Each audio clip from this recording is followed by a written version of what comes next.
Chester Bennington died on July 20, 2017. A few months back on July 18, Chris Cornell also died. Knowing that Chris and Chester were close friends, the situation compels me to create a video. How close were these two artists exactly? Well, aside from performing on stage together multiple times, they had become so close that Cornell had named Bennington the godfather of his 11-year-old son, Chris. I can't help myself but to state what I think is happening. Could there be a conspiracy against these two artists, and done by whom? Forensic pathologist and former chief medical examiner in Wayne and Macomb counties, Dr. Werner Spitz, reviewed Chris Cornell's autopsy report. After looking through the report, Spitz said he is not absolutely convinced Chris committed suicide. The toxicology report showed the Soundgarden frontman had traces of naloxone, a narcotic overdose remedy, also butalbital, which is a sedative, lorazepam, which is Ativan used in anxiety treatment, pseudoephedrine, which is a decongestant, and barbiturates in his system. Dr. Werner Spitz, who worked on a number of high-profile cases, including the investigations of the assassinations of President John F. Kennedy and Martin Luther King Jr., said the naloxone could have been administered when Chris was found unresponsive. I think that his statement is very true, because the actual substance that Chris would have been overdosing on should have also been found, and it was not reported. Dr. Werner Spitz also said that the way Chris was found means he was able to regulate the pressure on his neck. He concluded that, in theory, it could have been just an accident. However, I think it was a bit more than that. Being able to regulate the pressure on your neck means the only way you could kill yourself is by being some kind of nutcase with your natural survival instinct completely suppressed. Many of us may have suicidal thoughts, but I would doubt you would be able to manually choke yourself to death, which is why people make sure that they can't regulate the pressure on their neck when they commit suicide. Chris Cornell killed himself with a red exercise band on a door, where he could have easily touched the ground with his feet. I mean, he's a pretty tall guy. Okay, with a serious amount of drugs, maybe you could bypass the survival instincts, but those were not found in his system. It is important to understand Chris Cornell's case before reading whatever they will release on Chester. There are some strange synchronicities going on that reinforce my outrageous speculations. For example, Chester Bennington died on the same date that Chris Cornell was born on. And there is this video on Linkin Park's YouTube channel released just 2 months ago entitled Goodbye. It is indeed the last video they've made before the tragic event happened. If you watch the video, it is very prophetic in my opinion. You see a mysterious basketball competition between Chester, or Linkin Park, and a demonic being. The demonic being is able to summon minions to play against Chester. Chester, however, manages to beat all the minions that get thrown in, and the angered demons destroys all his pawns throughout their failure. Eventually a little girl with superior powers appears that beats them at the game, but also physically destroys both Chester and the demon. Official video interpretation might be something to the order of internal battles and obstacles that you faced in life, ultimately defeated by innocence, which is the little girl. But what if it was more than that? Is the demon in the video representing the entity that you sign a contract with to become famous? The corporation behind the scenes that controls the music industry? After all, they are signed with Warner Brothers, one of the biggest players in the game.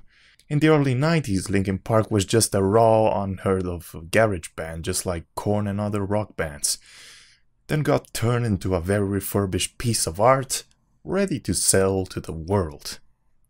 There's also this image with the double X in the video, which has a very high occult significance to the Luciferian doctrine followers, such as the Illuminati or Freemasons.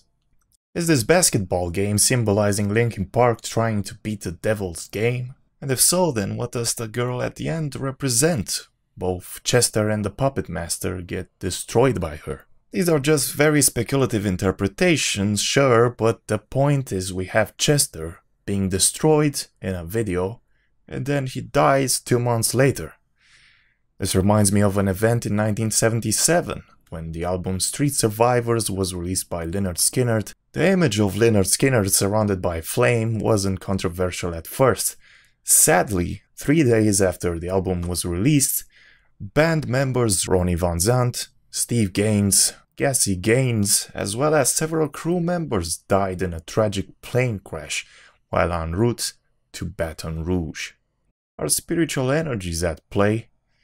Is there an organization controlling everything from the shadows? And if so, how do they get inside of the artist's mind to create the art that prophesizes their own death? Occult Luciferian messages are always put in movies and popular music videos. I will give you an example from Chris Cornell's video, Black Hole Sun. The Black Sun has been a symbol used by occultists and secret societies, including Golden Dawn and Thule Society. Thule Society is actually behind the Nazi party. Heinrich Himmler even put the Black Sun emblem in the General's Hall over at Castle Wewelsburg, and he called it the center of the New World. What New World was he talking about, and what kind of center? Well, the New World Order, of course, and the Black Sun, if you read their own writings, you find out that it is a portal to another dimension, and I suspect a very dark dimension. What do we see in Chris Cornell's video, Black Hole Sun? Well, a dark portal through which everything is absorbed, while Chris is singing the lyrics, Black Hole Sun, won't you come, and wash away the rain. Did Chris know what these lyrics and imagery actually meant from an occultist perspective? I suspect not, just as Lynyrd Skynyrd did not know their album cover actually means their death, and Chester also didn't know that his recent video was prophesizing his end. I think there are forces we do not know or be able to comprehend at play here. I can only assume that once you sign the deal, you become their property. Not only with your artwork, but also with who you are, your physical being and everything that you do. Forget about friends. Forget about family. Forget about love.